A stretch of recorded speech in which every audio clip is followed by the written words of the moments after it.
All righty. Good morning, everyone. I'm watching the participants jump in. We'll give another minute or so as we get warmed up for today. Thank you so much for joining. Happy Thursday. My name is Molly Proct. I am one of the coach, mentor, and trainers over here at Aduro, and I get to be joined every week by a handful of Aduro coaches as we foster a sense of connectedness and resilience and clarity for you all. And so for those of you that are joining for the first time or maybe a bit unfamiliar, Aduro is a human performance company that exists at the intersection of well-being and performance. And amongst many things, we provide expert coaching and interactive content that ignites company culture and really builds social connections to promote growth for all people. We are doing something a bit different today. And so if you've joined the past couple of weeks, you're probably very used to the standard cadence that we've had with all of our coaches.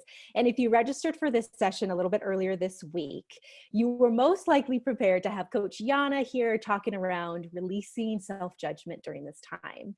And unfortunately, today, Yana couldn't be with us last minute. So we are bringing an impromptu session for you, which actually has worked out pretty well considering the weekend. We are hosting a Mother's Day special today. And so with that, I am thrilled to be able to introduce my guest for today. She is a dear friend of mine, but also a coach mentor and a coach trainer with all of your amazing coaches. And I'm so excited she's here. Jen Finn, welcome, and thank you for jumping in last minute to this. Thank you so much for inviting me, Molly. I am thrilled to be here with you and all of our members here on the line today. Yes. So for today, it's all about the moms. And we know that there are many amazing men, amazing dads out there with equal or more responsibilities within your family dynamic. But today it's Mom's Day early, and I'm gonna advocate that we extend the Mother's Day from just a Sunday to the whole weekend. That's my advocacy, especially as we are all in this time of COVID-19.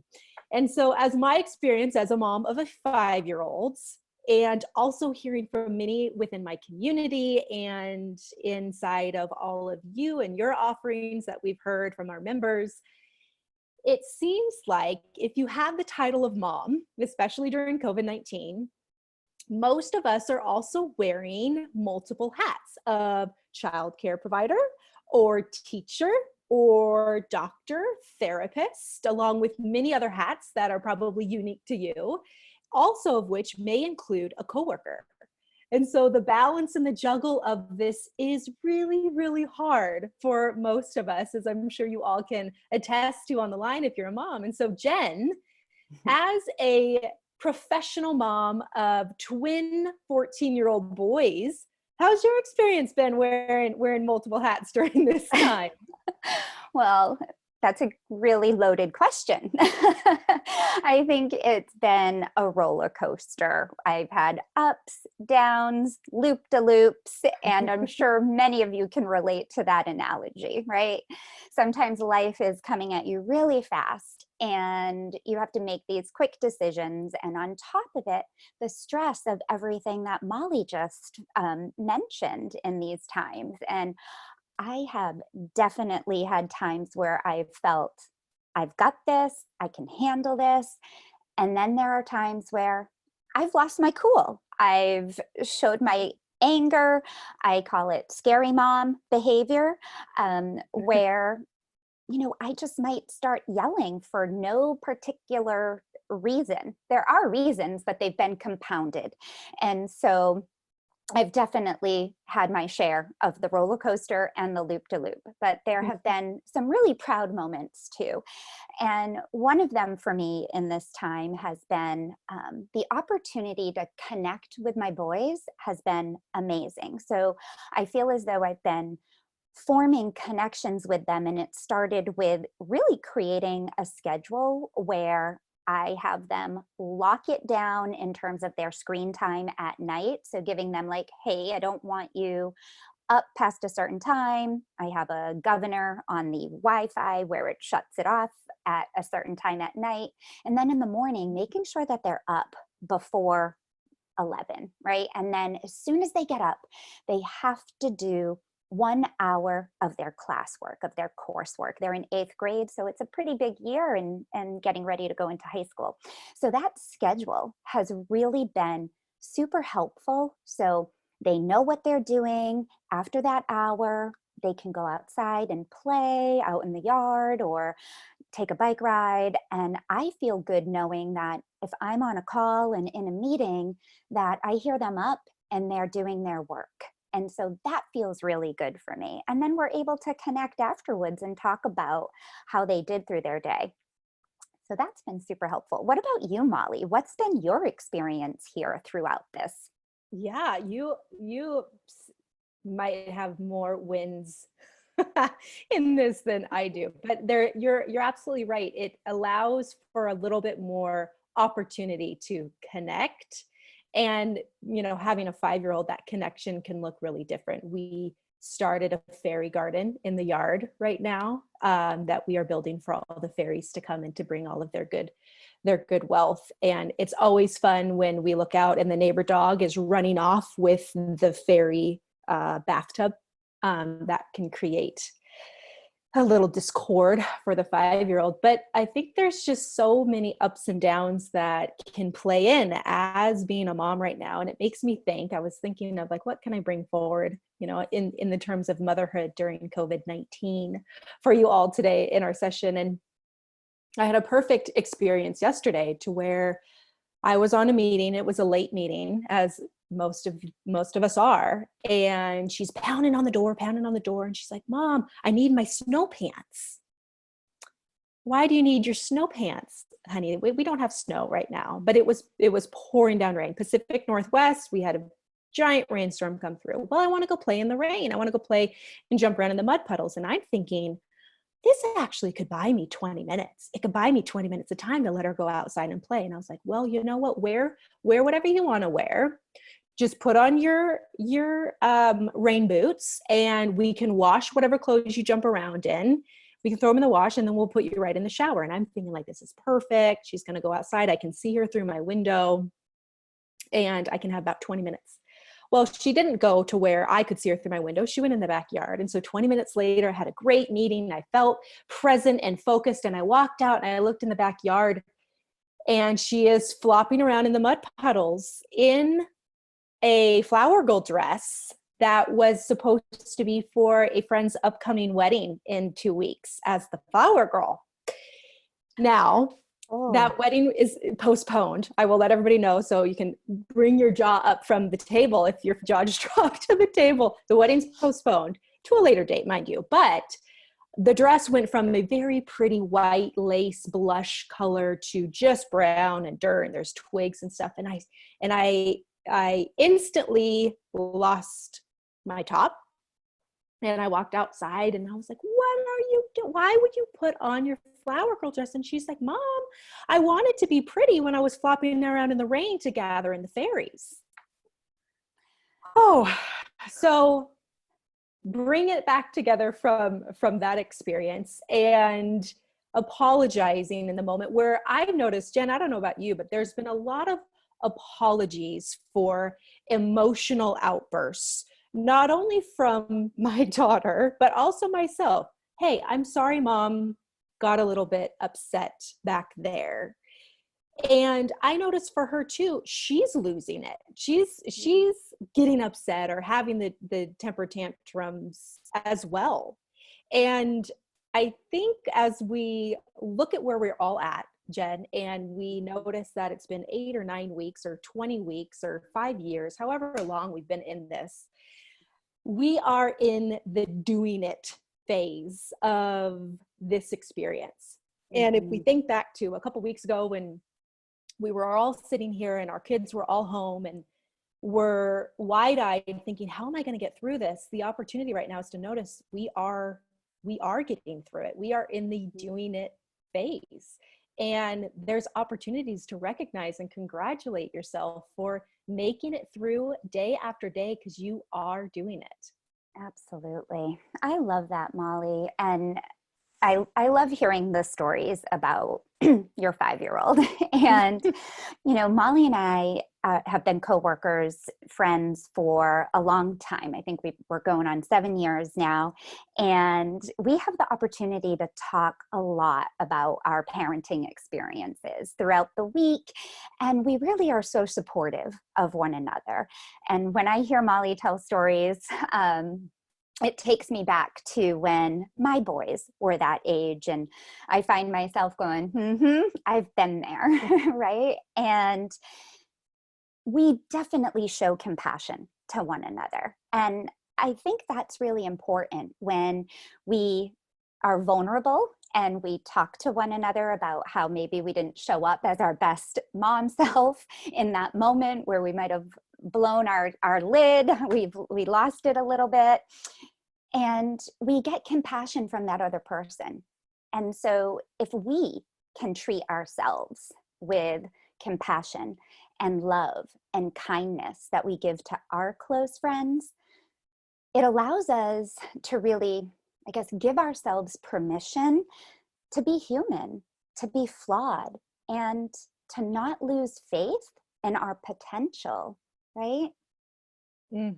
Absolutely. And you mentioned something there, Jen, I think that I'm really grateful that you mentioned is inside of this is really hard. And everyone on the line, whether you're a mom or not, has their experience through this, that I would assume there's not a single person that has had this great, grand, old, easy time. And you mentioned the ability to connect with someone, connect with another mom, another friend, and notice that there's some relatability in the experiences that we're all having. And I know Mother's Day is always a tricky day for me. I've never really loved Mother's Day, like as a mom. It's always brought this sense of critique. And I find myself often like in these moments where I'm critiquing my ability, my ability. Am I doing a good enough job?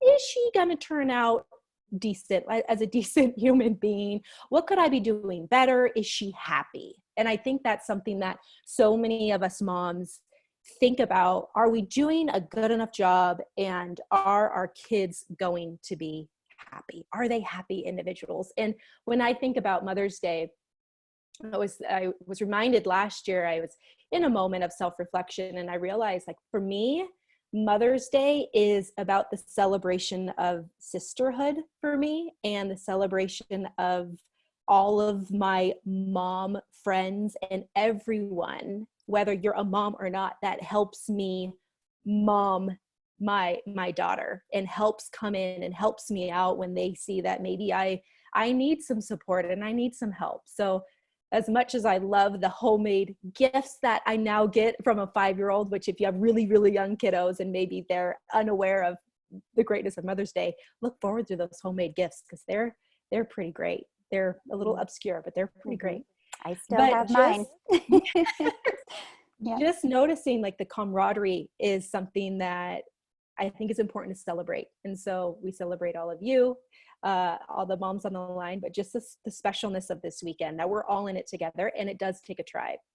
But right now, not a lot of us have a tribe. And so I was, after a previous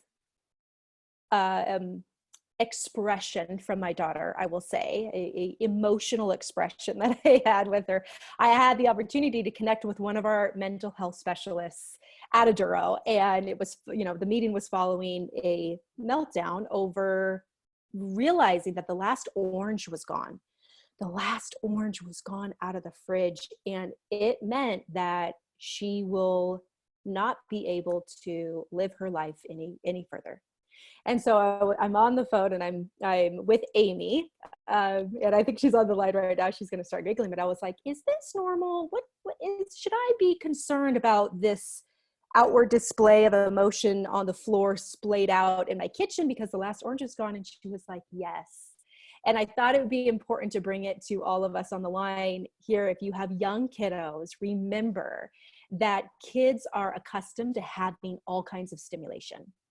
Whether it's educational activities, going to school, sports, play dates, family events, they love stimulation. And without the normal stimulation they typically have, we notice that there is a little bit more acting out.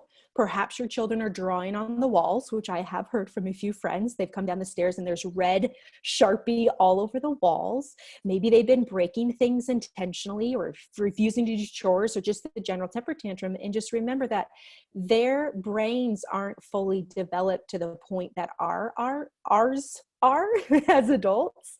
And they're feeling all these things just like we are. We're just developed enough to be able to control our behaviors with that. And Jen, you mentioned something powerful with 14-year-old boys and they, being in their room or playing the games or the video games. She mentioned if you have older kids, notice that they're likely silent a little bit more. Maybe you notice they're in their rooms a little bit more, but notice they're just smaller adults. And they likely feel the same fear, they feel the same anxiety, they feel the same amount of stress that we all do. And there's an opportunity to give them the space to talk and give them the space to chat, and know that generally they don't necessarily love the face-to-face connection. So plan a drive or a experience that you can have the conversation safely. They can be safe and not staring at you, and give them the space to chat about it. And I thought those two experiences, whether you have the small kids or whether you have the older kids like Jen does, can be really helpful just navigating the difference in your child that you're noticing right now. Yeah, that's really great to hear. Because teenagers don't really want to talk to you anyway, I've found. And I know that that's pretty natural for that particular age group. And so I've always sort of had these conversations with my kids in the car, right? Where they're trapped. They can't go anywhere, but they also don't need to look at you, right? And you're not particularly looking at them. Your eyes are on the road, and you can have these conversations with them and have pretty much their full attention. And I think during these times too, it's important that we bring an intention to our parenting experience, a little bit more so because of the, current conditions that we're in right now, and looking at what we're really willing to release. So if we think about the expectations that we have for our kids, the expectations that we have on ourselves as parents, it's important to really look at, right now, during this moment in time, what am I willing to release?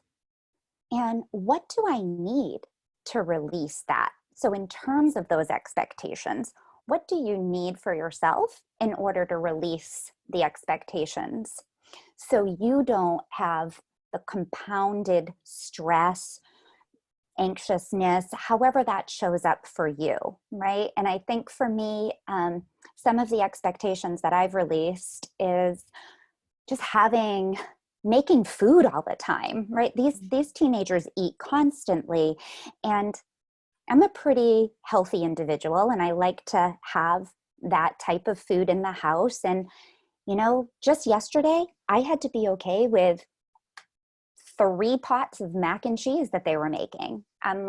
Even though there's other food in the house, I had to be okay with that. And releasing some of those expectations that we have on ourselves can really ease a lot of the judgment that we put on ourselves. And if you were at the Shauna Shapiro's live cast a few weeks ago, she taught her book, Good Morning, I Love You. I ran out and got it after listening to that live cast, and did my Amazon order. And she talks a lot about in her book is how we're paying attention. And I pulled up the page because I wanted to quote it correctly. She really talks about how we pay attention. It's our attitude, and that is as important as attention itself. And I loved that. And I thought, what is my attitude when I'm paying attention? Am I paying attention because I'm angry and I want to see that they're cleaning their room and I want to see that they're doing their homework? And how am I showing up in that way?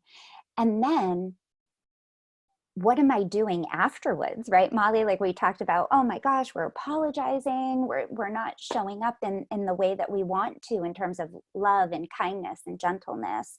And it's not to say not to get mad at your kids or not to punish them for things that they shouldn't be doing, but it's in a way that we really want to show up and pay attention. And so she goes on to say that we really need to question, what do we want to grow? And so I love that. What is it that we want to grow in ourselves? And what do we want to strengthen? So if you're being in the moment with anxiousness or judgment and that stress level and you're comparing yourself, that's what you're strengthening, if that's where you're putting your attention and focus. And so as we get towards the end of our session, we'll really look at what is it that we want to grow and how do we want to have that in our Mother's Day weekend. Absolutely. I noticed even before COVID-19, I've always wanted to bring forward this feeling of patience as a mom. And whenever, the anger or the upset or the outbursts come from me, it taps into my I should be more patient. I should be doing this. And so paying attention to the internal dialogue in your heads right now as parents, and how are you talking about yourself? How are you noticing the situations? Just like Jen, I love that. If you're noticing that you have judgment on yourself, if you're comparing your ability to parent your kids or mom your kids compared to somebody else's, it just allows us, I love, Amy, absolutely. You're shoulding all over yourself. There's all the shoulds. And at the end of the day, your kids don't compare you to another mom. And I would imagine, Jen, you probably, maybe when they're older, I could see if they're older, they're like, well, Timmy's mom lets him have 4 buckets of mac and cheese a day. Why can't you be like Timmy's mom? Yeah. But they don't mind that. They don't care. They don't notice that our thought bubbles are, am I good enough? Am I good enough mom? Is my kid happy? Should I be doing it differently? In their thought bubble, when they're with us, you know what it is? I love my mom. I love my mom. And that's what we want to allow you to go into this weekend with. So as we wrap up today, Jen, you want to take us through a really powerful exercise that we'll go to today, but we want you to tap into this weekend. And we want to encourage you to let go and take off all the other hats this weekend. Take off the teacher hat, take off the work hat, take off the coworker hat, take off all the other hats that you have on right now, and just be in your mom body, because that's what's real and that's what's true. So Jen, we'll take it away with the exercise. Perfect. Thank you, Molly. So let's begin with closing our eyes if you're comfortable. And if you can't close your eyes right now, just at least soften your gaze and begin to bring attention to your body. Feeling your feet on the floor. Feel your butt in the seat. Notice your posture. Have a nice long spine. Have your heart open, pulling back your shoulders. Allow your jaw and your face to relax. And just take a few deep breaths here. And begin to visualize a joy in an experience as being a mother. And if you're not a mom, Maybe something that brings you joy about a woman in your life who has given you love.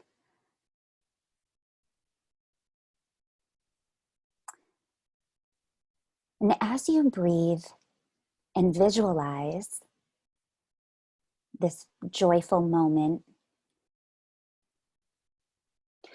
visualize how you would like to show up on Mother's Day weekend. Maybe it's a word or a phrase that you resonate with. And with every exhale, release any judgments or negativity that you may have.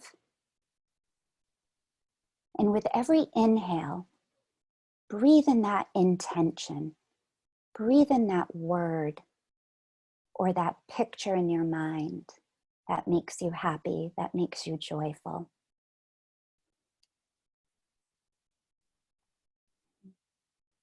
Let that sink in.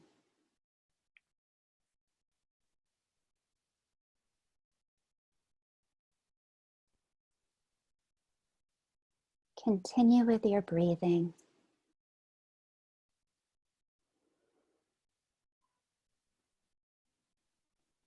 And know that this feeling, this intention, can carry with you throughout today and into the weekend.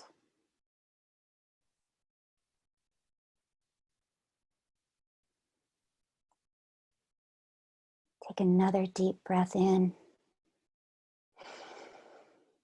Exhale it out. And when you're ready,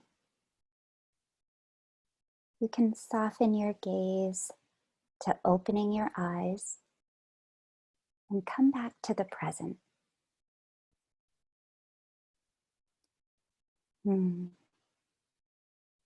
Thank you, Jen.